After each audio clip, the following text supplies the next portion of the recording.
सज्जनों, समस्त देशवासियों, सभी श्रोता बंधुओं, सभी को सादर नमन वंदन करते हुए श्री रामचरितमानस के सुंदर कांड से कुछ चौपाइयां आप सभी तक पहुंचा रहा हूं। किसी भी प्रकार की यदि त्रुटि होती है उसके लिए मैं क्षमा प्रार्थी हूं। सज्जनों, जिस चैनल के माध्यम से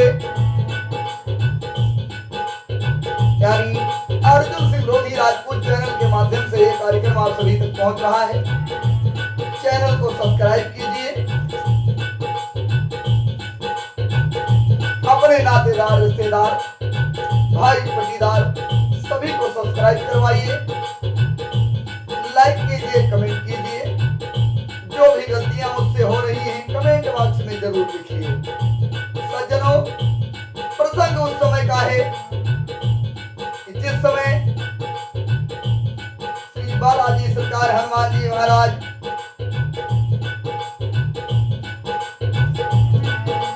अशोक वाटिका में जाकर के फल खाते हैं, अशोक वाटिका को उजाड़ते हैं, फिर रावण के पास रखवाले जाते हैं और बताते हैं। रावण अक्षय कुमार को भेजता है, हनुमान जी महाराज अक्षय कुमार को मार देते हैं और कुछ बचे कुचे राक्षस जाकर के फिर से रावण से कहते हैं। सज्जनों, तुलसीदास जी ने लिखा है,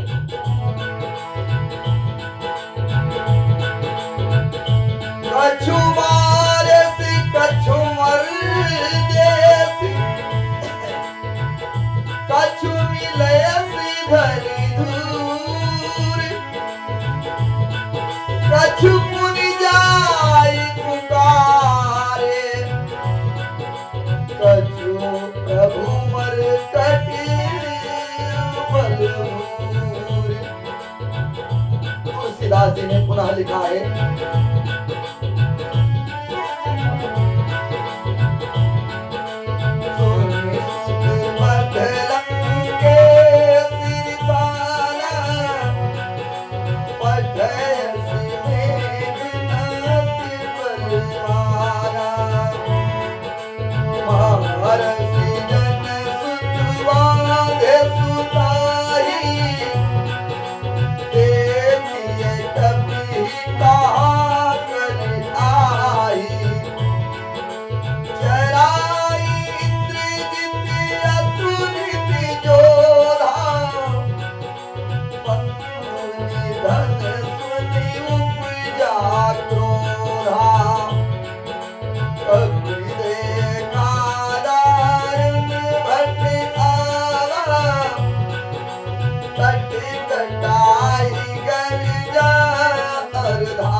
सुना कि अक्षय कुमार को मार दिया है उस वानर ने।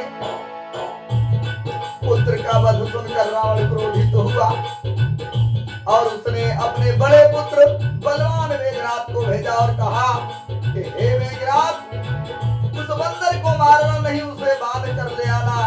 उस बंदर को देखा जाए कहाँ का है। इंद्र को जीतने वाला अतुलनीय योद्धा मेघनाद चला। भाई का मारा जाना सुनकर उसे बहुत बड़ा क्रोध आया। हनुमान जी ने देखा कि अब की भयानक योद्धा आया है, तब वे कटकटा करके गरजे और दौड़े। उन्होंने एक बहुत बड़ा पेड़ उखाड़ लिया और लंकेश्वर रावण के पुत्र मेघनाद को बिना रथ का कर दिया। रथ को तोड़कर उसे नीचे पटक दिया। उसके साथ जो बड़े बड़े योद्धा थे उनको पकड़ पकड़ कर हनुमान जी अपने शरीर से मसलने लगे। उन सबको मारकर फिर मेघनाद से लड़ने लगे।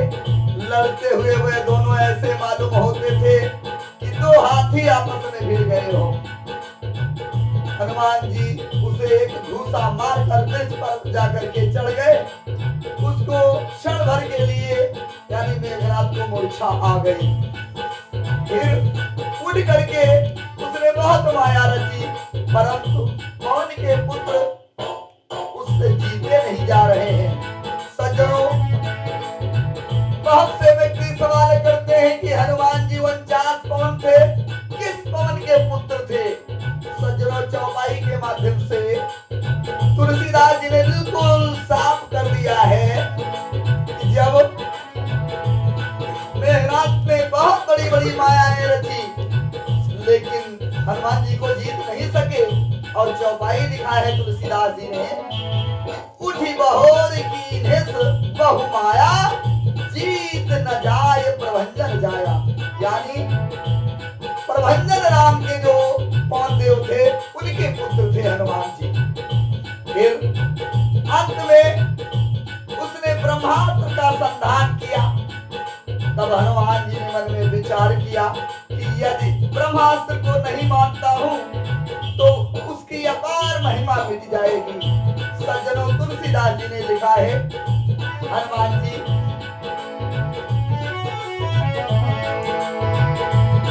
के ऊपर ब्रह्मास्त्र चला दिया जब मेघनाद ने। भगवान कब कहूँ देहि मारा,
अर्थात देखा कि तो सम्मान के लिए हनुमान जी को जब मेघनाथ ने ब्रह्मास्त्र मारा तो ब्रह्मबाण के लगने से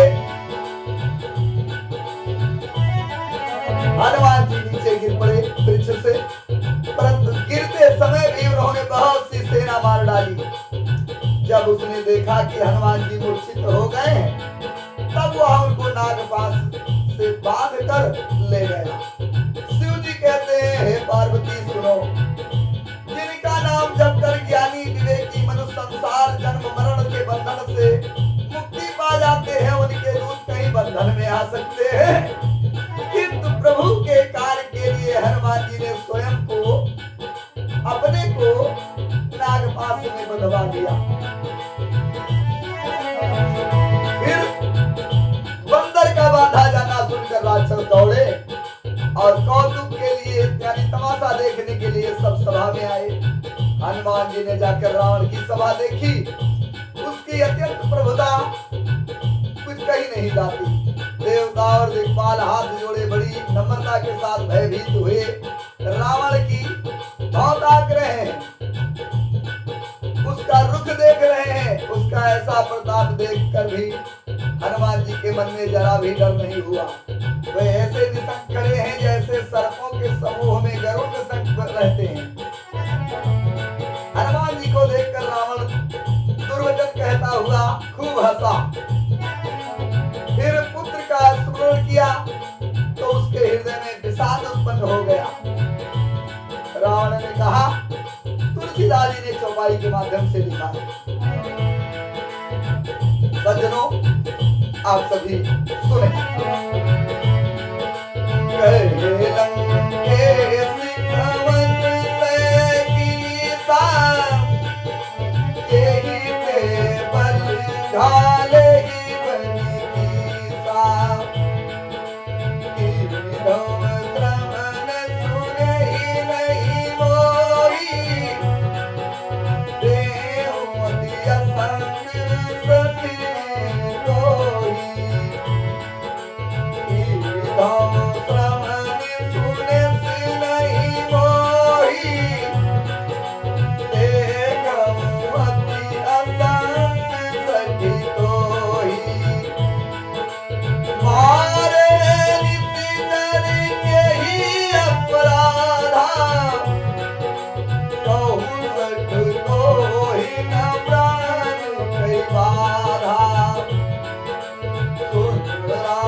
हनुमान जी से कह रहे हैं, रावण तूने किस अपराध से राक्षसों को मारा?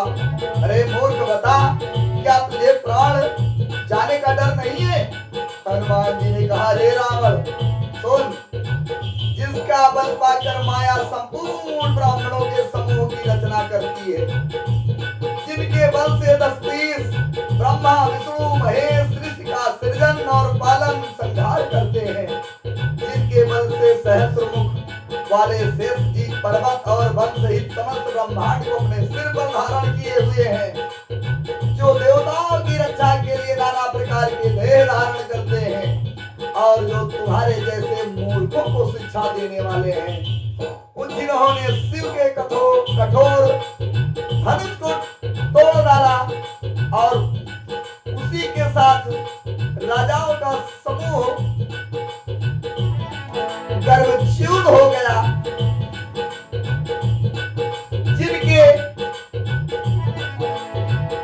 द्वारा खरदूषण तिरसरा और बाली मारे गए हैं, जो सबके सब अतुलनीय बलवान थे, जिनके लेस मात्र बल से तुमने समस्त चराचर को जीत लिया और जिनकी प्रिय पत्नी को तुम चोरी से हर लाए हो, मैं उन्हीं का दूत हूँ। हनुमान जी ने रावण से इस प्रकार कहा।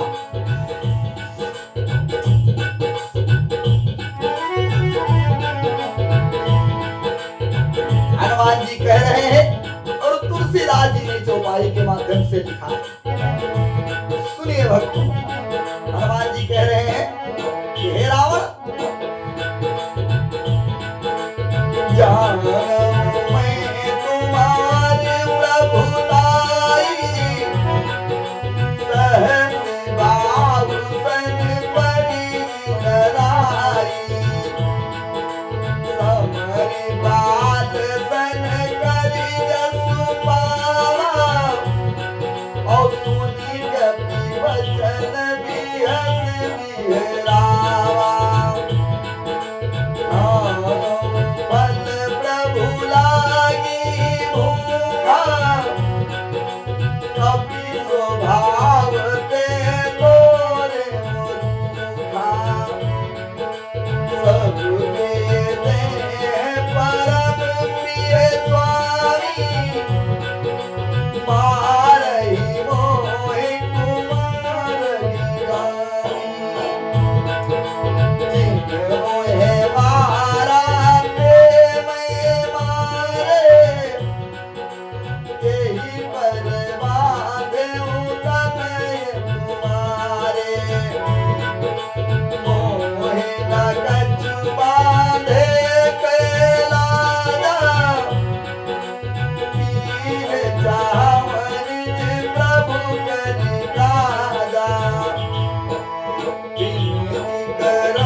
को जानता हूँ रावण, सहज स्वभाव से तुम्हारी लड़ाई हुई थी और बाण से युद्ध करके तुमने यश प्राप्त किया था।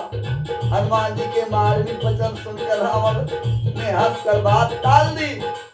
हे राक्षसों के स्वामी, मुझे भूख लगी थी, इसलिए मैंने फल खाए और वानर स्वभाव के कारण वृक्ष तोड़े। हे निशाचरों के मालिक, देह सबको परम प्रिय है। कुमार्ग पर चलने वाले दुष्ट राक्षस जब मुझे मारने लगे, तब जिन्होंने मुझे मारा उनको मैंने भी मारा। उस पर तुम्हारे पुत्र ने मुझको बांध लिया, किंतु मुझे बांधे जाने का कोई भी शर्म नहीं है, लज्जा नहीं है।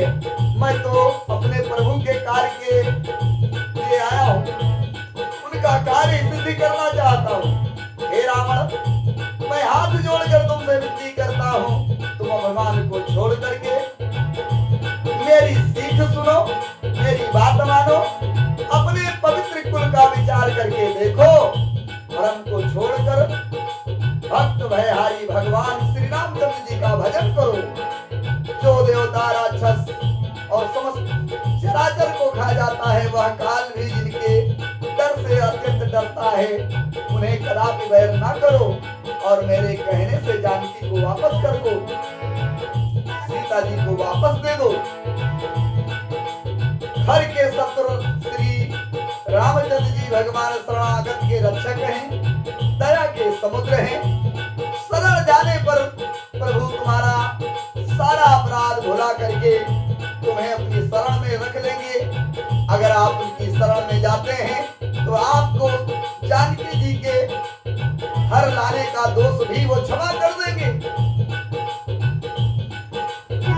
हनुमान जी महाराज कहते हैं रावण से,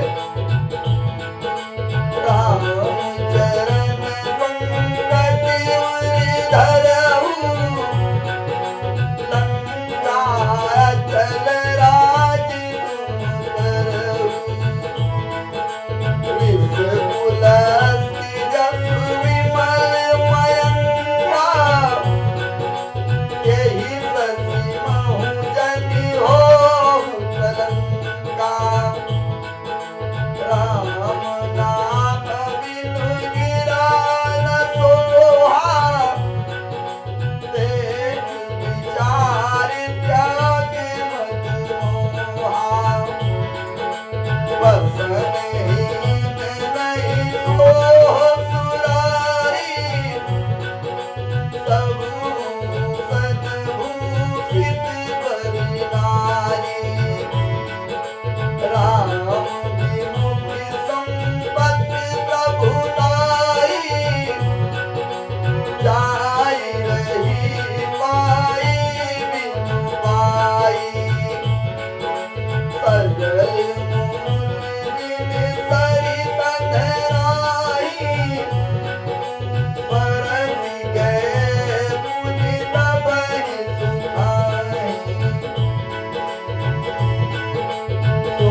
समान है, उस चंद्रमा में तुम कलंक ना बनो। राम के बिना वाणी शोभा नहीं देती।